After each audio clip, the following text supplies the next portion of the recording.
Well, it didn't work out. The world, this nation, is in deep trouble. This nation, the debt ceiling, the candidates, what they're saying.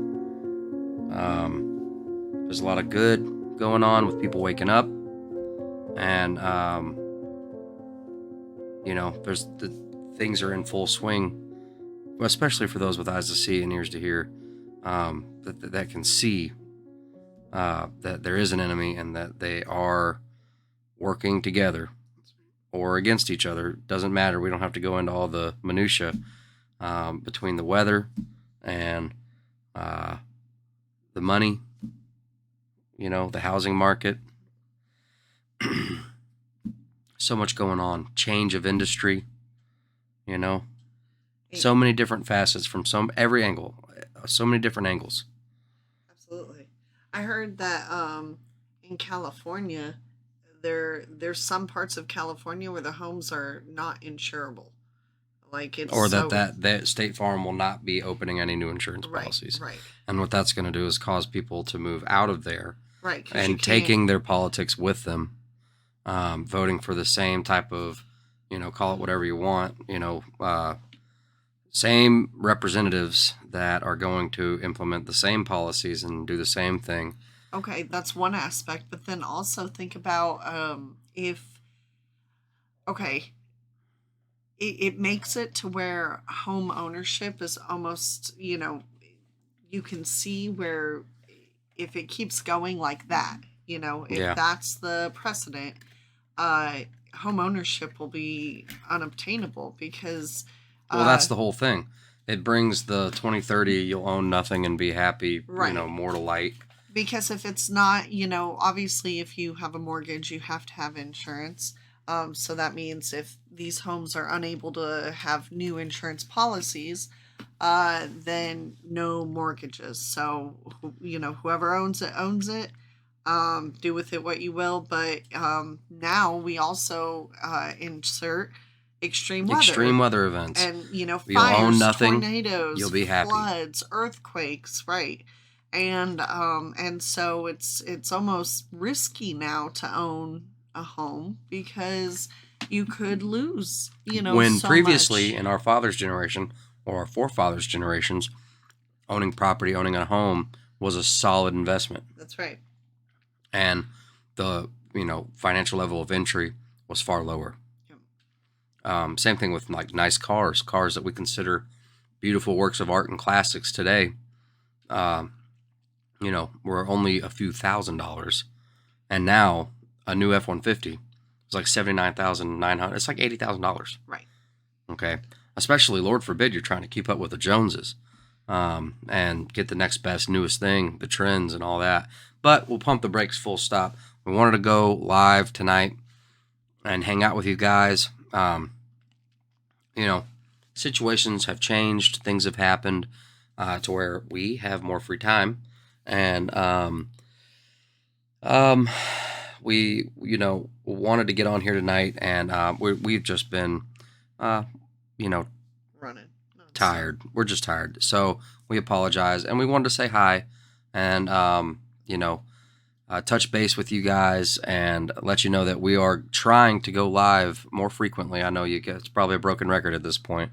I had plenty of articles and whatnot that we could go through. I'd really like to hear, input from you guys of what you prefer, as far as us reading a lot and stuff like that, like we did in the past. We're looking to come back, change it up.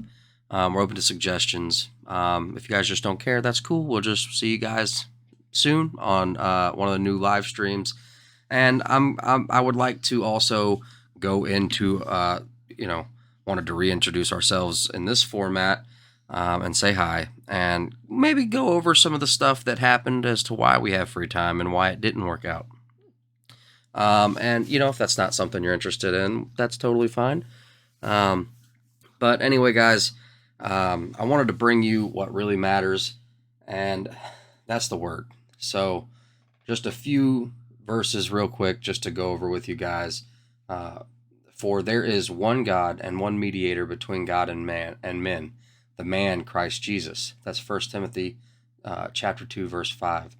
Um, and this is the real important stuff. This is the meat. This is the real solution to our problems, and what we truly need is to be in the Spirit and to be walking in the Spirit. I struggle. I'm not perfect, but I want to be better, and I want to do better. And the only way that I can do that is with Him. And when I try to do things on my own, it's a wreck. Usually it can go okay for a little while, but then we wreck it. We make messes we need God to clean up. And you will go free, leaping with joy, like calves let out to pasture. Malachi chapter 4, verse 2. I don't follow pastors, nor church doctrines, nor denominational gimmicks. I follow Christ. In Him there is all the light, power, and truth. As for me and my household, we will serve the Lord. Joshua chapter 24, verse 15. And I don't know. I guess I'm going to leave you guys with this because I had it pulled up. I was going to go live with it earlier, but I'm sure you guys all know about the woman on the plane. I'm telling you, I'm getting the off, and there's a reason why I'm getting the off, and everyone can either believe it or they cannot believe it. I don't give two but I am telling you right now, that mother back there is not real. All right, so the internet has heard the story of the woman on the plane with the reptilians. But thanks to her delaying the flight, I just got home, so now it's my opportunity to tell my side of the story as the guy in the hoodie. So we're attempting to fly out of Dallas, Fort Worth, and then basically this woman, she sits next to me, and she's clearly been drinking. I'm minding my own business, and sure enough, she sees my hoodie that has this Freemason logo on it. And on top of that, she noticed my ring, so she started to ask questions. Nothing dramatic, just asked me, do I know what these symbols mean? Why am I wearing it? What's the purpose? Yada, yada, yada. And long story short, I basically just say, hey, I'm a Freemason. I even briefly explained how I educate about Freemasonry here on TikTok. Next thing I know, she basically starts to grill me about low-level Freemason and that it's all Satanism and that it's ruled by reptilians and blah, blah, blah. So I simply put my hood up and I started to ignore her and basically just mind my own business. She starts getting louder and louder, and then basically she's like, you know that they worship Lucifer at the top, right? So I looked at her dead in her eyes and I said, I am Lucifer. I heard one individual laugh behind me, so I figured somebody got a kick out of it at least. She starts running up and down the aisles, freaking out, saying I'm a reptilian, and then all this other stuff, she's going to get off the plane, yada, yada, yada. It doesn't show all the footage, it just says that she's trying to get off the plane because of, I'm not going to say it here on TikTok, I don't want to get banned, but then also talking about how, I'm secretly also trying to take over the world. So I looked back at the guy that was basically chuckling before, and I winked at him. So I basically whispered something under my breath saying that, Freemasons don't care to rule the world, we rule the universe. And I looked back at the guy that was laughing before and just kind of winked at him because he started laughing again. Well, I didn't think that she could hear me, but evidently she did, and it actually escalated it even further, and then they delayed the flight, and so on and so forth. So moral of the story, don't believe everything you hear on the internet. And Freemasons don't care to rule the world when we rule the universe.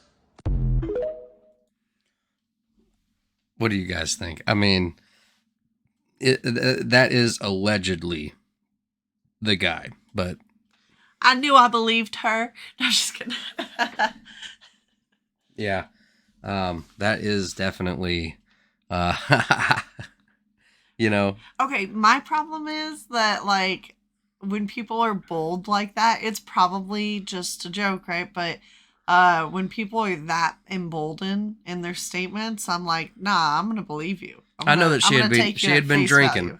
but at the same time, that doesn't mean that, her intuition wasn't completely, her inhibitions may have been lowered. Right. So keeping her mouth shut and all that, getting on the Right. plane and just being like, okay, weirdo. But no, she was more emotional and had an outburst, Right. and I don't know, I'm going into it too far, but, anyway, I just thought I saw that anyway. We love you guys and we look forward to seeing you soon. We'll see you guys on the next one.